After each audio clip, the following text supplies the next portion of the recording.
Kanchipuram వకుడా silks నాణ్యత మా ప్రాధాన్యత. మదీనాగూడ, మియాపూర్, హైదరాబాద్ లో త్వరలో శుభారంభం. కాళేశ్వరంతోనే నీళ్లు కనుక మేము ఇచ్చి ఉండకపోతే, గతంలో కేసీఆర్ కట్టిన కాళేశ్వరంతో ఉపయోగమే లేకపోతే ఎందుకు ఇవాళ ఈ పొలాలు ఎండుతున్నాయో చెప్పాలి. పచ్చి అబద్ధాలు చెప్పి ప్రజల్ని మోసం చేసి కాళేశ్వరం లేనే లేదని చెప్పి దాంట్లో ఇసుక అమ్మదొబ్బడం మొదలుపెట్టి కోట్లు వందల వేల కోట్ల రూపాయలు సంపాదించుకోవడం, జేవులేసుకోవడం మొదలుపెట్టి ఈ రైతాంగాన్ని, వేలాది లక్షలాది రైతాంగాన్ని చావగొడుతున్నారు మొత్తము. ఇది మీరు ఎవరిని చూసినా, ఎవరి ఇట్లా మీరు రోడ్డు ముందు మీరు ఇది పెట్టినా ఎట్లా మాట్లాడుతున్నారో చూస్తున్నారు. రైతులు ఏ రకంగా పోటీపడి ముందుకు వస్తున్నారో చూస్తున్నారు. నేను మాట్లాడతా అంటే నేను మాట్లాడతా అని. రేవంత్ రెడ్డి బట్టలు ఇప్పుతావు, బట్టలు ఇప్పు తీసుకొడతావా? ఎందుకు నేను నిలదీస్తే రైతాంగం ఆ విషయాన్ని రిపోర్టర్ మిత్రులు వాళ్ళ మీడియాలో చూపిస్తే కొడతావా? జైలుకు పంపుతావా? మాట్లాడిన వాళ్ళని బట్టలు వేసి కొడతావు, అవి చూపించిన వాళ్ళని బట్టలు వేసి కొడతావా? ఇప్పుడు నీకు రిపోర్టర్లు అంటే భయం వేస్తుందా? ఇప్పుడు రిపోర్టర్లు నీకు సైతాన్లా కనబడుతున్నారా? ఇప్పుడు నీకు తల్లి బిడ్డలు గుర్తొస్తున్నారా?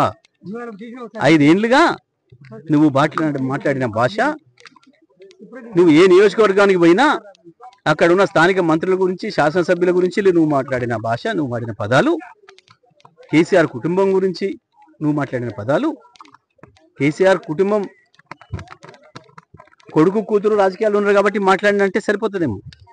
కేసీఆర్ మనవళ్ళు మనవరాల గురించి కూడా నువ్వు మాట్లాడిన భాష, నీ యూట్యూబ్ ఛానళ్ళు, నువ్వు పెట్టి స్పాన్సర్ చేసిన యూట్యూబ్ ఛానళ్ళు మాట్లాడిన భాష గుర్తొస్తుందా రేవంత్? అందుకే ఇప్పటికైనా తెలుసుకున్న వాస్తవం ఏందో, విమర్శలు వస్తాయనే విషయం పబ్లిక్లో నిలబడ్డ తర్వాత తప్పకుండా ప్రజల నుంచి ప్రశ్నలు వస్తాయన్న విషయం మొదటిసారి తెలుసుకున్నావు.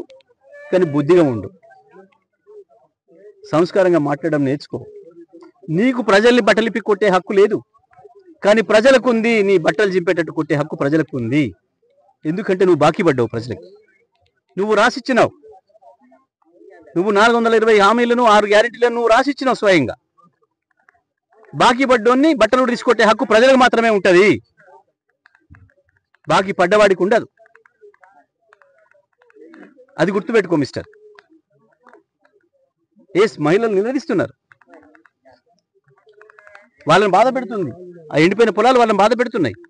వాళ్ళ కళ్ళ ముందట ఉన్న నీళ్ళు పోతుంటే దేశానికి మొత్తం పాడు చేసింది సార్. పెట్టిన పెట్టుబడి ఎక్కడికి పోతుంది? ఎట్లా తీర్చాలి? రేపు తెచ్చినప్పుడు ఎట్లా తీర్చాలి?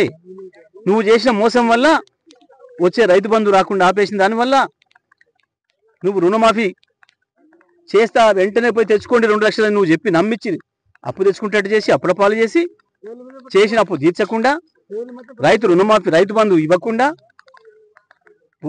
బోనస్ ఇస్తా అని చెప్పి ఒక బోగస్ మాట చెప్పి సన్నాలు వేసుకోమని చెప్పి అత్యంత ఖర్చు ఇబ్బందితో కూడుకున్నది అయినప్పటికీ నువ్వు ఇస్తానన్న బోనస్ ఆశపడి సన్నాలు పండించుకోవడానికి పొలాలు పెడితే ఈ పొలాలన్నీ సన్నవడ్ల పొలాలు, ఎండిపోయిన పొలాలన్నీ కూడా.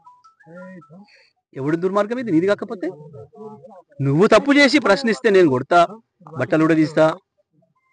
నా ఇంట్లో బాధపడుతున్నారు, ఇంట్లో బాధపడుతుంటే పబ్లిక్లో రాకు, రాజీనామా చేసిపో, ఇంట్లో వండుకో. పబ్లిక్లో నిలబడి కాగితాలు ఇచ్చి, రాసిచ్చి, హామీలు ఇచ్చి మోసం చేసి ఇలా నన్ను తిడుతున్నారు. మెచ్చుకునే పని చేస్తే మెచ్చుకుందరు. ఎందుకు ఇవాళ కేసీఆర్ని గుర్తు చేసుకుంటున్నారు మళ్ళీ ప్రజలు? పొరపాటు చేసినాం, తప్పు చేసినాం, అన్ని ఇచ్చినా కేసీఆర్ని వదులుకున్నాం, వీడేది ఎక్కిస్తున్నాడని చెప్పి వీనికే పోయినాం, వీడు నట్టేట ముంచిండు అని చెప్పి ముత్తుకుంటున్నారు రైతులు.